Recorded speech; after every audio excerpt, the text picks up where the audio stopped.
오늘 본문에 있는 이 말씀을 가지고 내가 아는 것이 무엇이냐, 내가 아는 것이 무엇이냐라는 제목으로 하나님의 말씀을 증가하도록 하겠습니다. 욥기서가 42장으로 되어 있는데 그것을 반으로 가르는 아주 중요한 장이 있다고 그랬죠. 욥기 28장이라고 말씀드렸습니다. 하나님의 지혜가 무엇이냐라는 질문에 대답하는 내용이 욥기 28장에 나옵니다. 신학자들의 얘기하기를 욥기 28장을 욥기 전체의 신학의 아주 포커스가 되는 이야기를 하고 있다, 그렇게 이야기를 하거든요. 그러니까 욥이 무엇을 이야기하려느냐, 그 얘기를 알려면 욥기 28장을 읽어보면 알 수 있다라고 신학자들이 얘기하고 있어요. 그래서 그 하나님의 지혜가 뭐냐, 하나님의 지혜는 바로 곧 하나님을 경외하는 신앙을 가지고 있는 것이 하나님의 지혜다라는 것이죠. 그래서 내가 어떤 고난과 어려움과 환난 가운데 있을 때마다 하나님께서 어떻게 해요? 그런 지혜, 즉 하나님을 경외하는 그런 신앙을 가지고 그 고난과 시험과 환난을 이겨나가라, 바로 그런 내용이 28장의 하나님의 지혜에 관한 내용으로 나오고 있다라고 하는 겁니다. 그래서 이 28장을 중심으로 여러분 세 사람이 이야기가 나온다고 그랬죠. 첫 번째 이야기가 이제 32장부터 29장부터 31장이죠. 누구에 관한 이야기가 나온다고 했습니까? 누구에 관한 이야기가 나온다고 했습니까? 처음에 욥에 관한 이야기가 나온다고 그랬죠. 욥이 마지막으로, 여러분 잘 기억하셔야 돼요. 전체적으로 내용이 어떻게 흘러가는가. 우리 42장의 가운데가 28장인데 그 28장 이후로 29장부터 31장까지는 욥이 마지막으로 하나님 앞에 변론하는 내용이에요. 내가 여전히 죄가 없습니다, 하나님 저를 좀 도와주십시오 라고 하는 자신의 그 무고함들을 마지막으로 변론하는 그런 장면을 우리가 볼 수 있다라고 하는 것이죠. 두 번째 이야기는 어떤 내용이 나왔습니까? 어떤 얘기가 나왔습니까, 여러분? 엘리후에 관한 이야기가 나왔죠. 그래서 엘리후가 32장부터 37장에 보면 이 젊은 청년인 엘리후가 욥과 그 친구들에게 어떻게 해요? 자신의 의견을 또 이야기하는 그런 내용을 우리가 볼 수 있다라고 했습니다. 주로 이제 이 엘리후라고 하는 친구가 어떤 얘기를 했냐면, 엘리바스라고 하는 사람이 주장하는 그 엘리바스의 계시의 내용을 가지고 욥을 비판하는 내용들이 많이 나온다라고 했어요. 그 이제 마지막 이제 세 번째 이야기가 나오는데 그 세 번째 이야기가 이제 38절부터 41장까지, 38장부터 41장까지 이 바로 하나님이 이제 욥에게 이야기하는 내용이 나오고 있다라고 하는 겁니다. 하나님께서 욥과 친구들이 이야기를 다 듣고 난 다음에 직접 하나님께서 그의 음성으로 이야기하신 내용을 받아 적은 글이 바로 38장부터 41장에 나오는 내용입니다. 여러분 성경을 살펴보시면 하나님이 직접 이야기하는 내용을 그대로 적은 내용이 별로 없습니다, 여러분. 그런데 여러분 욥기 38장부터 41장이 4장이죠. 1, 38, 39, 40, 41 이 4장에 나오는 이 내용이 어떤 내용이라는 겁니까? 바로 하나님이 직접 이 말로서, 여러분 오늘 본문을 보시면은 하나님이 이야기하고 있는 듯한 그런 느낌을 받죠. 그러니까 하나님이 말하고 계시는 그 톤과 그 내용을 그대로 이 욥기서를 지은 사람이 하나님의 그 음성을 들은 그대로 이렇게 기록한 내용이 나오고 있다라고 하는 것이죠. 그래서 참 어떻게 보면은 이 좀 오리지널 사운드로 하나님의 음성이 들리는 듯한 그런 내용이 38장부터 41장에 나오는 내용이다라고 하는 것입니다. 그래서 오늘 저희들이 살펴본 내용은 38장과 39장에 있는 내용을 살펴볼 겁니다. 좀 긴 내용이지만 38장부터 39장까지 내용이 좀 비슷한 내용이거든요. 그래서 38장, 39장을 오늘 한번 살펴보기로 하고, 또 하나님 그 말씀을 통해서 우리에게 주시는 영적인 교훈이 무엇인지를 한번 여러분들과 살펴보도록 하겠습니다. 그래서 제가 주일날에는 40에서 41장을 이야기할 생각이고요. 다음 주 수요일날에는 마지막으로 42장, 욥기 42장을 얘기하고 마무리를 하는 그런 수소로 이렇게 나갈 그런 계획을 가지고 있습니다. 아무쪼록 오늘 38장과 39장에 있는 이 내용들을 살펴보면서 하나님께서 우리에게 주신 영적인 교훈이 뭐냐, 이 내용을 한번 살펴보도록 하겠습니다. 내용이 너무 길기 때문에 제가 아무래도 38장 1절부터 21절에 나오는 이야기, 즉 어제 큐티 본문 말씀을 가지고 설교하는 게 좋겠다. 그러면서 제가 이제 38장 바로 오늘 말씀, 그리고 39장 내일 말씀까지 과연 이 38장과 39장에 있는 내용이 어떤 내용인지를 여러분들과 함께 살펴보도록 하겠습니다. 그럼 욥기 38장 1절에서 3절에 있는 말씀 우리 다 같이 한번 읽어보도록 하겠습니다. 욥기 38장 1절에서 3절에 있는 말씀입니다. 자, 우리 여러분 찾으셨습니까? 예. 저를 쳐다보지 마시고 성경을 쳐다보셔야 됩니다. 욥기 38장 1절에서 3절 우리 다 같이 한번 읽어보도록 하겠습니다. 그때 여호와께서 폭풍우 가운데서 욥에게 말씀하여 이르시되 2절 무지한 말로 생각을 어둡게 하는 자가 누구냐 3절 너는 대장부처럼 허리를 묶고 내가 내게 묻는 것을 대답할지니라. 여러분 오늘 1절의 말씀을 보시면 말씀하여 이르시되라고 하는 내용이 나옵니다. 말씀하여 이르시되. 여러분 이 말씀하여 이르시되라고 하는 이 뜻이 히브리어 원문으로 보니까 아나라고 하는 단어를 사용했더라고요. 여러분 이 아나라고 아나 이 가져가라 뭐 이런 아나 할 때 아나가 아닙니다. 히브리어로 아나라고 하는 단어는 어떤 단어냐면은 하나님께서 응답하셨다라는 뜻입니다. 자, 그러니까 하나님이 말씀하여 이르시되라는 말은 결국 하나님이 욥의 기도를 어떻게 하셨다? 응답하셨습니다라는 단어를 쓸 때, 그래서 보통 이 아나라고 하는 이 히브리어 단어가 보통 사용될 때 주로 이 성경에 보면 아나라고 하는 히브리 단어가 사용되면은 하나님이 응답하셨습니다라는 뜻으로 사용을 하고 있다라고 하는 것이죠. 자, 우리가 지금까지 욥기서에 있는 말씀을 살펴봤지만 욥이 일단 하나님께 고난을 받는데 욥이 죄가 있었습니까? 없었습니까? 죄가 없었어요. 그래서 그게 무고한 사람이었다고 했죠. 자기가 죄가 없다는 거예요. 죄가 없는데도 불구하고 하나님으로부터 알 수 없는 고난을 받으니까 이 욥이 인간적으로 탄식을 해요, 안 해요? 탄식을 하게 돼 있다는 거예요. 여러분 사람이 맞으면 아야아야 해야 돼요. 그게 정상이에요, 정상이 아니에요. 사람이 세게 맞았는데도 아무 반응도 없이 그냥 멍청하게 가만히 있으면 뭐 그것도 무통증 환자라고 그러더라고요. 뭐 그런 병이 있다고 그러더라고요. 이 사람이 이렇게 치고 이렇게 째도 통증을 하나도 못 느낀 사람이 있대요. 뭐 어쨌든 여러분 내가 맞았는데 하나도 안 아프면 그 이상한 사람이죠. 그래서 내가 하나님으로부터 고난과 고통을 받으면 하나님 앞에 어떻게 해요? 말이나 따나 탄식하고 하나님 앞에 어떻게 해요? 불평하는 모습들이 나올 수 있다라고 하는 겁니다. 그래서 우리가 사실 참 욥이 고난 가운데 있을 때 하나님께 이렇게 고난과 시험과 환난을 받았지만은 그래도 그 욥이 그 어려운 가운데 있을 때마다 욥이 어떻게 했습니까? 하나님께 어떠한 모습으로 나갔죠? 하나님께 막 얘기하잖아요. 하나님, 제가 무고함을 증명해 주시기를 부탁드립니다. 하나님, 제발 저희 재판을 좀 열어주세요. 그죠? 그리고 주님이 저희 중재자가 되어주세요. 중보자가 되어주세요. 변호사가 되어주세요. 또 어쨌든 이 고난이 왔을 때 이 욥의 행동이 어떤 모습을 우리에게 보여줬느냐? 바로 이 욥기서의 욥은 고난이 왔을 때 뭐 하는 사람이었다? 기도할 줄 아는 사람이었다라는 겁니다.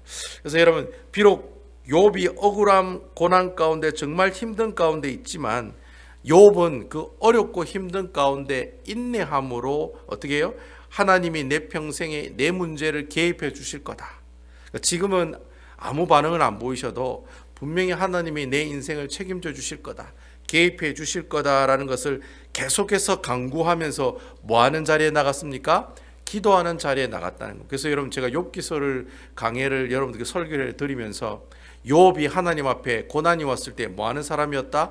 기도할 줄 아는 사람이었다. 이게 굉장히 중요하다고 제가 말씀을 드렸어요. 그래서 욥은 고난이 오면 기도할 줄 아는 사람이었다는 거죠. 그래서 여러분 이렇게 욥이 하나님 앞에 기도를 해요. 하나님 앞에 부르짖어요. 그럴 때 이렇게 욥이 하나님 앞에 기도를 했더니 하나님께서 욥의 기도를 응답해 주셨습니까? 안 해주셨습니까? 해주셨습니까? 안 해주셨습니까? 오늘 말씀에 나오잖아요. 하나님이 지금 욥의 기도에 어떻게 해주셨다? 응답해 주셨다라고 지금 성경은 우리에게 이야기하고 있다라는 겁니다. 그래서 여러분 이렇게 우리가 보통 하나님께 기도를 하면 하나님께서 응답하실 때 어떻게 응답을 하세요? 그래, 네가 참 고생했다. 네가 참 어려움이 많았다. 네가 잘못했다. 네가 잘못하지 않았다. 네가 죄가 있다. 네가 죄가 없다. 네가 하나님께 회개해야 된다. 회개하지 말아야 된다. 뭐 이런 식으로 하나님이 정답을 주시잖아요. 그렇잖아요. 그죠? 내가 어떻게 하나님 앞에 기도의 제목으로 기도를 하면 하나님께서 기도의 제목에 대한 응답을 그런 식으로 해주시잖아요. 네가 이런 식으로 이 문제를 해결할 수 있도록 힘도 주시기도 하고 용기도 주시기도 하고 그런 마음을 주시기도 하고 때로는 그런 일들을 우리에게 보여주신다는 거예요. 그러니까 내가 일단 기도하면 그 기도에 대한 응답이라고 하면은 내가 가지고 있는 문제를 어떻게 해결할 수 있는 정답을 던져주는 것이 그것이 기도의 응답이라는 사실을 우리가 알고 있다는 거예요. 근데 일단 내가 하나님께 기도하면 내가 그 기도의 문제를 하나님께 던지면 하나님께서 그 기도에 대한 문제에 대한 정답을 우리에게 이야기해 주는 것이 일반적인 기도의 패턴들이라는 거예요. 그렇잖아요, 여러분. 내가 여보 이거 좀 해주세요 하면 네 그래요 하면서 반응이 오면 그게 기도의 응답이잖아요. 그러니까 하나님께도 내 기도 제목을 던지면 하나님께서 때로는 더디게 그 기도의 응답이 오기도 하지만 바로 하나님께서 기도의 응답을 주시기도 한다는 거죠. 어쨌든 그렇게 던지면 받는 것이 기도의 응답이요 기도인데, 근데 여러분 오늘 말씀을 보시면 지금까지 욥이 계속 하나님께 기도했잖아요. 그러면 하나님께서 어떻게 응답하는 게 맞습니까? 그래 맞다, 네가 죄가 없다, 확실하다, 그거 내가 준 거다. 네 아무 죄가 없는데 네가 가지고 있는 믿음이 바로된 믿음이냐 바로되지 않은 믿음이냐 시험하려고 내가 그거 내한테 줬다. 네 참 고생 많이 했다. 내가 너로 하여금 더 큰 복으로 내가 너를 축복할게. 예, 이런 패턴이 맞는 패턴이잖아요. 그렇잖아요, 여러분. 그럼 내가 하나님 이거 해주세요, 저거 해주세요 하면 하나님이 이거 해줄게, 저거 해줄게 이래 나오는 것이 정상적인 기도의 과정이고 패턴이라는 거예요. 그런데 여러분 오늘 본문의 말씀에 보면은 하나님께서 이렇게 욥이 어렵고 힘들 때 하나님 앞에 부르짖어 기도했는데 하나님의 응답은 어떻게 응답을 하시냐면 오히려 하나님 응답이 있는 게 아니라 하나님이 오히려 뭐 하세요? 막 질문을 하세요. 야, 너 이거 했냐? 이거 아냐? 이렇게 하냐? 너는 뭐 하냐? 그러니까 원래 기도를 드리면 기도의 정답과 해답을 주셔야 되는데 하나님께서는 기도의 정답과 해답을 안 주시고 뭘 하십니까? 질문을 막 던지는 거예요. 여보 나 물 좀 주세요 하면 그 부인이 뭐라고 얘기합니까? 당신은 왜 주스만 마셔요? 당신은 왜 이것만 마셔요? 당신은 왜 콜라만 마셔요? 그냥 콜라 주세요 하면 콜라 주셔야 되잖아요. 그게 맞잖아요. 근데 당신은 왜 사이다를 먹어야 돼요? 그 몸에 안 좋은 사이다를 먹어야 돼요? 라고 하면 여러분 콜라를 달라고 한 사람이 뻘쭈그림 할까요? 안 할까요? 뻘쭈그림 하다는 거예요. 지금 욥이 그런 상황이라는 거예요. 하나님 이거 제가 죄 없다는 거 좀 밝혀주세요 이렇게 기도를 했는데 하나님께서 그래 맞다 너 죄가 없어 이런 얘기하는 게 아니라 오히려 어떻게 해요? 계속해서 질문을 던진다는 거예요. 하나님께서 이 질문이 언제까지 어디까지 나가냐면 41장까지 나가요. 41장까지 38장 39장 40장 41장까지 하나님이 계속 욥에게 질문을 던져요. 그럼 도대체 그 질문이 어떤 질문이냐? 여러분 한번 4절 한번 볼까요? 4절 말씀에 뭐라고 하나님이 질문하느냐면 4절 말씀 보겠습니다. 내가 땅에 기초를 놓을 때 내가 어디에 있었느냐? 이 말이 무슨 말이냐면 내가 이 모든 세상을 창조할 때 너 어디 있었니? 야 내가 이거 만들 때 너 어디 있었어? 하나님이 그렇게 물었다는 거예요. 그 얼마나 생뚱맞아요. 내가 이렇게 고난이 내가 이렇게 힘들고 어려운데 도와주세요 이렇게 기도했더니 야 네가 내 이렇게 온 땅의 기초를 만들고 이렇게 창조할 때 네가 옆에 있었어? 네가 나를 좀 도와줬니? 라고 지금 질문하고 있다는 거예요. 그리고 8절에 보면 또 뭐라고 하나님께서 질문하시냐면은 바다가 그 모태에서 터져 나올 때 문으로 그것을 가둔 자가 누구냐? 누가 바다를 만들었냐 이런 거예요. 야 네가 내가 바다 만들 때 네 옆에 있었어? 뭐 이런 내용이에요. 야 내가 이거 바다 만들었거든. 근데 그 바다 만들 때 너 옆에 좀 있었니? 뭐 나를 좀 도와줬니? 지금 그렇게 질문하고 계신다는 거예요. 그래서 여러분 4절에서 8절까지 쭉 그 내용을 살펴보면 4절에서 8절까지 내용은 뭐냐니까 하나님께서 이 모든 만물을 창조하실 때 창조할 때 기초적인 것들이 있잖아요. 땅도 있고 바다도 있고 다 기초적인 것들이잖아요. 그런 것들을 만들 때 욥 네가 조금이라도 관여했니? 이 말이에요. 야 내가 이거 일할 때 나한테 조금이라도 도와준 적 있냐? 이래 지금 물어보고 있다는 거예요. 그리고 12절에 보면 좀 다른 이야기로 또 질문하세요. 12절에 뭐라고 질문합니까? 여러분 12절 보겠습니다. 내가 너희 날에 아침에 명령하였느냐? 새벽에게 그 자리를 일러주었느냐? 네가 아침과 저녁 만들었냐? 뭐 이런 말이에요. 야, 그 네가 만들었냐? 내가 만들었지. 아침에 있는 그 광명한 태양과 그 태양빛을 사라지게 하는 그 어둠 그리고 새벽에 오는 그 모습들 네가 다 만들었냐 말이에요. 밤과 낮을 누가 만들었냐? 네가 만든 게 아니라 내가 만들었다는 거예요. 그리고 또 17절에 보면 뭐라고 되어 있냐면 죽음의 문을 네가 본 적이 있느냐? 여러분 욥은 죽지도 않았는데 그 죽음의 문을 어떻게 볼 수가 있겠습니까? 그러니까 하나님이 야, 너 죽음의 분 본 적 있어? 이렇게 얘기하시는 거예요. 우리 하나님은 모든 사람의 생명과 죽음을 다 주관하시니까 야, 너 죽음의 문 본 적 있니? 죽어봤냐 이 말이야. 네가 죽어가지고 죽음의 끝에까지 너 가봤니? 뭐 이렇게 지금 물어보고 있는 거예요. 18절에 보면은 네가 땅의 크기를 아냐? 이따만한 땅의 크기를 네가 잘 아느냐 모르느냐? 그 얘기를 지금 물어보고 있다는 거예요. 19절에는 뭐라고 얘기하냐면 네가 빛이 어디서부터 시작된지 아냐? 내가 빛을 만들었는데 그 빛이 어디서부터 시작됐는지 네 알고 있느냐? 지금 그렇게 이야기하고 있다는 거예요.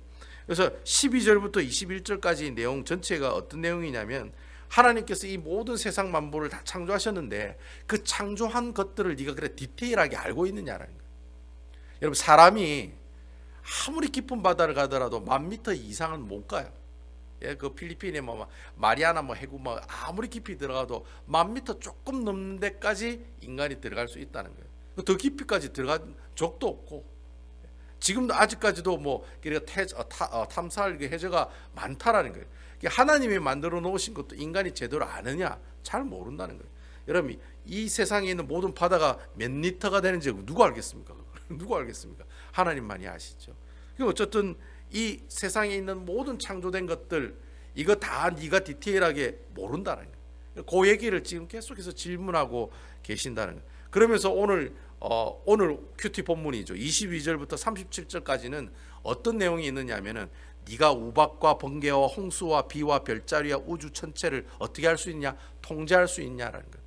하나님께서 주관하시는 우박, 번개, 홍수, 비, 별자리, 우주 전체, 뭐 별자리가 이렇게 움직이는 이 모든 것들을 네가 통제할 수 있냐라고 지금 계속해서 쉴 새 없이 질문하고 또 질문하신다는 거예요. 내가 기도를 했더니 하나님께서 기도에 응답 주시는 게 아니라 오히려 나한테 있잖아요. 계속 질문을 던지시는 거예요. 야, 네가 해가 얼마나 큰지 네가 알아? 네가 해가 얼마나 뜨거운지 네가 알아? 바다가 얼마나 깊은지 네가 알아? 야, 땅의 기초가 얼마나 크고 빛이 어디서부터 시작되는지 알아? 아니면 비와 번개와 우레가 어떻게 만들어지는지 알아? 야, 그거 어디서 누가 만드는지 알아? 뭐 이런 식으로 계속해서 얘기한다는 거예요. 비가 언제 오고 우박이 언제 내리고 그리고 여러분 홍수가 일어나고 홍수가 일어나지 않는 그 모든 일들을 통제하고 주관하시고 다스리시는 분이 누구시라는 거예요. 하나님이란 사실을 지금 질문을 던지면서 계속해서 이야기하고 있다는 거예요. 이 세상을 창조하신 그 땅의 기초와 바다들도 하나님께서 만드셨고 그 땅 위에 바다에 만들어진 모든 피조물들도 다 누가 만드시고 하나님이 만드시고 하나님이 통제하시고 하나님이 다스리고 있다는 거예요. 그걸 질문을 통해서 지금 계속해서 욥에게 어떻게 해요? 인식시키고 있는 거야. 그거 다 하나님이 하신 거야. 하나님이 하신 거야. 하나님이 하신 거야. 계속 그런 생각을 이 욥에게 이야기하고 있다는 거예요. 그럼 39장에 무슨 얘기가 나오느냐? 똑같은 얘기예요. 39장에는 어떤 얘기가 나오냐면 땅, 바다, 38장은 다 무생물에 관한 이야기예요. 땅, 바다, 빛, 우박, 홍수, 별자리 다 이게 생명이 있어요, 없어요? 이게 다 생명이 없는 것들이에요. 생명이 없는 것들 다 통제하고 계시는 분이 누구세요?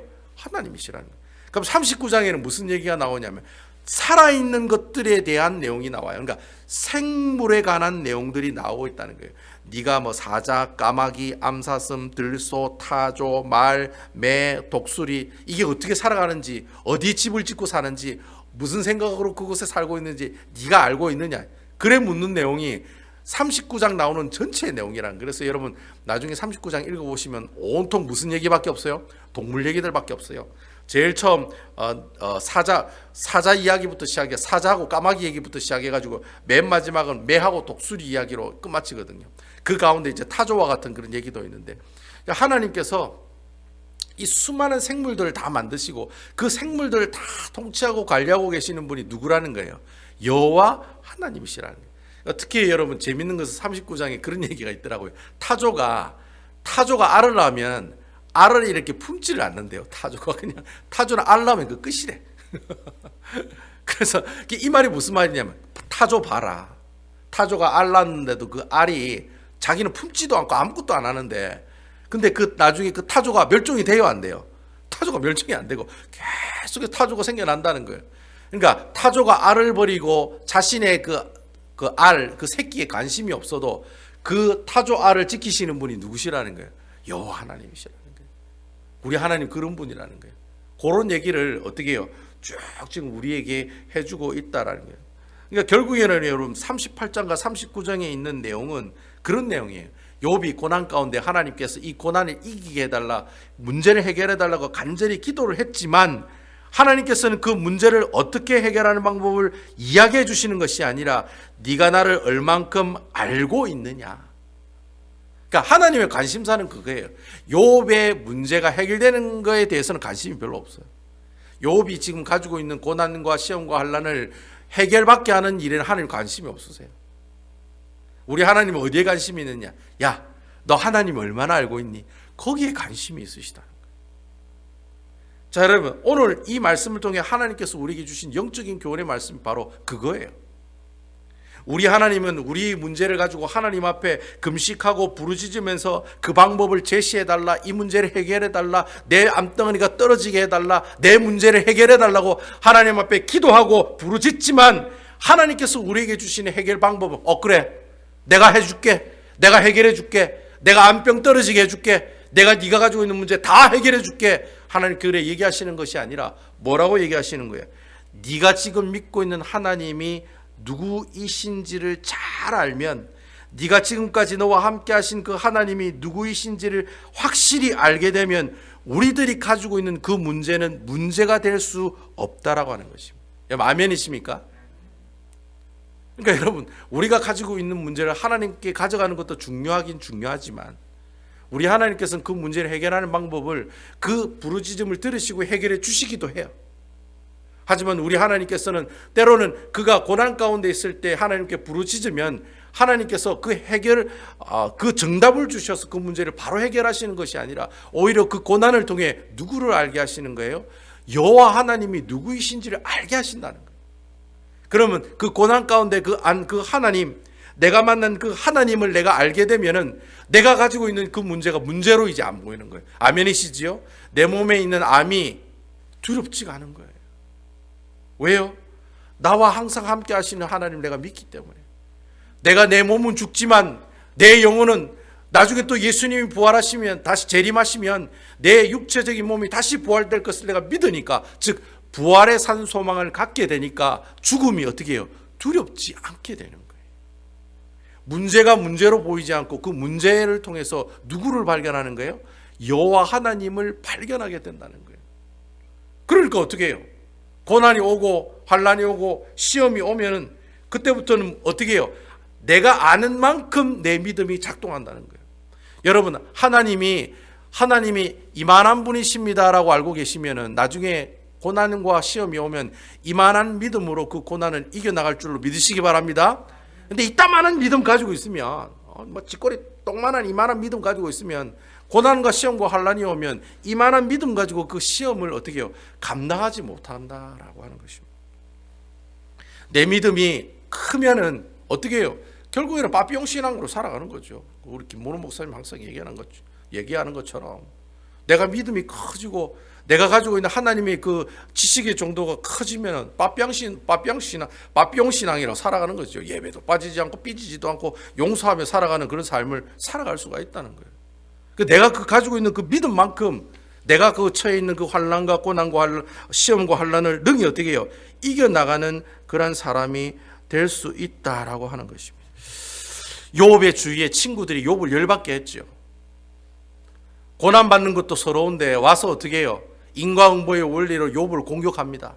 얼마나 기분이 나빴겠어요. 아마 몸에 욕창이 생겨서 고통받는 것보다 친구들이 와가지고 그래 시비 거는 게 제일 힘들었을 거예요. 제가 볼 때는 그런 것 같아요. 그것도 한 명도 아니고 3명이 와가지고, 제일 절친이잖아요. 절친이 3명이 와가지고 자기를 힘들게 하고 괴롭히죠. 마지막 막판에는 엘리후라고 하는 젊은 청년이 와가지고 끝까지 어떻게 해요? 끝까지 하나님께서 끝까지 욥을 비판하고 욥의 마음을 아프게 하는 모습들이 있잖아요. 그럼에도 불구하고 욥이 전 재산 다 날리고 자기 가족 다 떠나고 자기 몸에 그 질병이 있고 어려운 가운데 있지만 끝까지 누구를 바라봐요? 하나님을 바라보고 하나님을 경외하는 신앙을 가지고 하는 그 사람에게 하나님께서 그 기도의 응답을 어떻게 해주신다는 거예요? 응답해 주신다는 거예요. 여러분 아멘이시죠? 그러니까 내가 알고 있는 하나님의 지식만큼, 그 믿음만큼 내가 이 고난을 이겨나가고 끝까지 하나님이 신뢰할 수 있는 믿음으로 그 고난을 뚫고 나갈 수 있다라고 하는 것입니다. 여러분, 내가 하나님을 아는 만큼 내 기도 제목도 바뀝니다. 확실하게 바뀝니다. 여러분, 믿음이 요만큼밖에 없는 사람은 주여 장사 잘 되게 해주시고 돈 많이 벌게 해주시고 건강하게 해주시고 우리 가족 평안하게 해주시고 우리 아들 대학 보내게 해주시고 우리 자녀 사업 잘 되게 해주시고 우리 가족 아무 질병 없이 건강하게 해주세요. 믿음이 요만큼밖에 없는 사람은 그 정도밖에 기도를 안 한다는 거예요. 그렇지만 여러분, 내가 알고 있는 하나님의 지식이 아주 넓고 풍부한 사람은 어떻게 기도하겠습니까, 여러분? 예? 어떠한 고난과 환난이 와도 함께 해주실 줄 뭐예요? 믿습니다. 믿음으로 나간다는 거예요. 그래서 내 믿음이 적을수록 기복적인 신앙, 기복적인 기도밖에 안 된다는 거예요. 내가 잘 먹고 잘 살면 되고 내가 평안하면 된다는 식의 그런 기도의 제목을 이야기 많이 한 사람들이 어떤 사람이에요? 믿음이 적은 사람들이에요. 근데 하나님의 지식과 하나님의 주신 그 믿음이 큰 사람들은 어떠한 환난이 와도 어떻게 해요? 하나님이 나와 동행하시고 끝까지 나를 지켜주실 줄로 믿습니다는 그 믿음을 가지고 그 어려움의 환난을 어떻게 해요? 다 이겨내고 뚫고 나아가는 놀라운 역사가 일어난다라는 겁니다.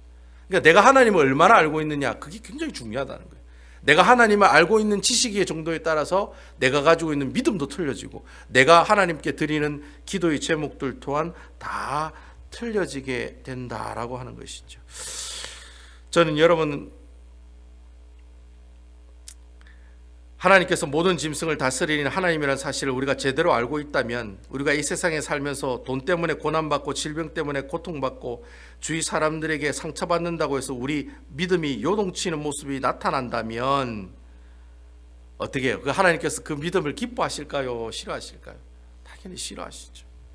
그래서 여러분, 그 구약 성경의 호세아서에 보면은 남유다가 죄 때문에 하나님 앞에 망해가는 그런 모습들 가운데 있을 때 호세아 선지자가 이스라엘 백성들에게 뭐라고 이야기하느냐면 그렇게 이야기를 해요. 호세아 6장 3절에 보면 호세아가 그렇게 이야기를 합니다. 그러므로 우리가 여호와를 알자, 힘써 여호와를 알자. 그의 나타나심은 새벽빛같이 어김없나니 비와 같이 땅을 적시는 늦은 비와 같이 우리에게 임하리라 하니라. 여러분, 호세아 선지자가 타락하는 이스라엘 백성들을 향해서 그렇게 이야기를 하고 있어요. 그들에게 필요한 것은 회개가 아니다라는 거예요. 이스라엘 백성들이 지금 필요한 것은 회개가 아니라 이스라엘 백성들에게 지금 필요한 건 뭐예요? 하나님을 아는 것이 너무 중요하다는 거예요. 하나님을 알아야지 무엇을 발견하게 됩니까? 내 죄를 발견하게 된다는 거예요. 하나님이 누구인지를 알아야지 내 죄를 알게 된다는 거예요. 내 죄가 뭔지를 알아야지 하나님 앞에 뭐예요? 바로 기도하게 된다는 거예요. 그래서 여러분, 기도 안 하는 사람 특징이 뭐냐? 하나님 말씀을 많이 모르는 사람들이에요. 잘 안 보는 사람들이에요. 잘 안 듣는 사람들이에요. 하나님 말씀을 잘 묵상하지 않는 사람들이에요. 그런 사람들의 기도는 너무나도 정해져 있어요. 하지만 여러분, 하나님의 말씀을 하고 하나님이 누구인지를 많이 아는 사람일수록 어떻게 해요? 하나님 앞에 그 기도의 그 제목들이, 기도의 모든 내용들이 풍부해지게 되고 내가 하나님을 아는 것만큼 나의 믿음이 어떻게 해요? 커지고 성장이 되기 때문에 이 호세아 선지자가 망해가는 이스라엘 백성들에게 너희들에게 가장 필요한 것은 여호와 하나님을 아는 것이다. 힘써 여호와를 아는 것이 필요하다. 제발 좀 하나님 말씀을 듣고 읽고 하나님을 알아가는 사람들이 되어라라고 호세아 선지자가 이스라엘 백성들에게 간곡하게 부탁하는 장면들을 우리가 이 말씀을 통해서 알게 된다라고 하는 것이죠. 저는 우리 베다니교회 성도 여러분들이 참 고난이라는 긴 터널을 지나갈 때 물론 그 문제를 해결하는 모습들을 갖게 해달라고 하나님께 기도하는 것 나쁜 건 아니에요. 이 문제를 해결해달라고 기도하는 것 하나님 기뻐하실 수도 있어요. 하지만 여러분, 그렇게 고난 가운데 하나님 앞에 기도할 때 우리가 해야 할 가장 큰 일이 뭐냐? 하나님의 말씀으로 돌아가는 거예요. 하나님의 말씀을 보시고 읽는 거예요. 매일 하나님의 말씀을 묵상하시는 거예요. 제가 보내드리는 카톡에 있는 말씀을 읽고 한번 지나가는 것이, 그게 바로 어떤 사람이에요? 바로 내가 가지고 있는 이 고난의 터널을 고난의 이 긴 터널을 헤쳐나갈 수 있는 그런 놀라운 능력들을 얻는 시간들이 바로 하나님의 말씀을 알아가고 읽고 묵상하는 가운데 나타난다라고 하는 것입니다. 그래서 저는 여러분들이 매일 하나님의 말씀을 묵상하는 일에 목숨을 걸었으면 좋겠어요. 저는 여러분들이 이거 안 하면 죽는다는 심정으로 매일 말씀을 읽었으면 좋겠어요. 여러분들 하나님을 알아가면 알아갈수록, 하나님을 묵상하면 묵상할수록 살아계신 하나님을 만나는 모습이 있을 줄로 믿으시기 바랍니다. 말씀이 없으면 안고 없는 찐빵이요, 고무줄 없는 팬티예요. 아무짝에 소용이 없어요. 말씀이 없는 기도는 허공을 향해 때리는 아무 의미 없는 중언부언하는 기도의 내용들밖에 될 수 없다라는 거예요. 그래서 내가 하나님이 누구이신지, 하나님께서 주시는 말씀이 무엇인지를 풍부하게 알고 있는 사람일수록, 어떤 사람이라는 거예요? 그 만난 그 하나님을 내가 끝까지 신뢰하고 믿기 때문에 내가 비록 고난이 오고 어려움이 오고 환난이 오지만 그 어려운 환경들을 능히 어떻게 해요? 이겨나갈 수 있는 놀라운 역사를 경험할 수 있다라고 하는 것입니다. 말씀을 가까이 하십시오. 어려울 때일수록 말씀을 가까이 하셔야 돼요. 진짜 내 신앙이 정말 힘들고 어려울 때일수록 예배를 빠뜨리시면 안 돼요. 진짜 예배를 빠뜨리시면 안 돼요. 정말 힘들고 어려울 때일수록 어떻게 해요? 말씀을 가까이 하시고 말씀을 들고 다니시고 말씀을 묵상할 수 있도록 애를 쓰는 여러분 되시기를 주님의 이름으로 축원을 드리겠습니다. 옛날에 제가 그 카톡에도 보내드렸습니다만 주일학교 때 배운 문구라고 했지 않습니까? 그 성경에 관한 그 문구였는데 제가 다 기억하지를 못하고 몇 가지 기억나는 게 그런 내용입니다. 제가 카톡으로도 하나 보내드렸죠. 성경을 항상 지참지 아니한 죄를 회개하여 성경을 항상 들고 다닐 것. 지갑만 돈만 들고 다니지 마시고 항상 성경도 같이 들고 다니실 때 성경을 보게 돼 있다는 거예요. 성경을 내 곁에 가까이 두어야지만이 성경을 보게 돼 있다는 거예요. 성경을 다른 독서량 많지 읽지 아니하는 죄를 회개하여 성경을 다른 책보다 많이 읽을 것. 그 두 가지가 딱 생각나네요. 내가 일평생 내가 책을 봤지만 성경을 본 것만큼 책을 많이 봐서는 안 된다는 거예요. 무슨 책을 많이 봐야 돼요? 성경책을 많이 봐야 된다는 거예요. 왜냐하면 하나님 말씀 안에 하나님이 누구인지를 계시하고 계시고 계시한 그 하나님을 알고 있는 양만큼 내가 어떠한 고난이 와도 그 고난을 이길 수 있는 능력과 힘으로 작용이 되기 때문에 하나님의 말씀을 가까이 하는 것이 곧 어떤 사람이에요? 이 고난과 이 시험과 환난을 이겨나가는 그런 아름다운 주의 종들이 된다라고 하는 것입니다. 그래서 여러분 오늘도 말씀을 보고 묵상하시고 내일도 카톡 받으시면 그 카톡 말씀 가지고 묵상하시고 모레도 그렇고 내일 모레도 그렇고 계속해서 하나님 말씀을 묵상함으로 여러분 고난과 어려움이 왔을 때 내가 발견하고 내가 알고 있는 그 하나님을 통해서 그 어려운 고난의 터널들을 담대함으로 이겨나가시면서 승리하시는 우리 아름다운 배단의 교회 성도 여러분들 다 되시기를 주님의 이름으로 축원드리겠습니다.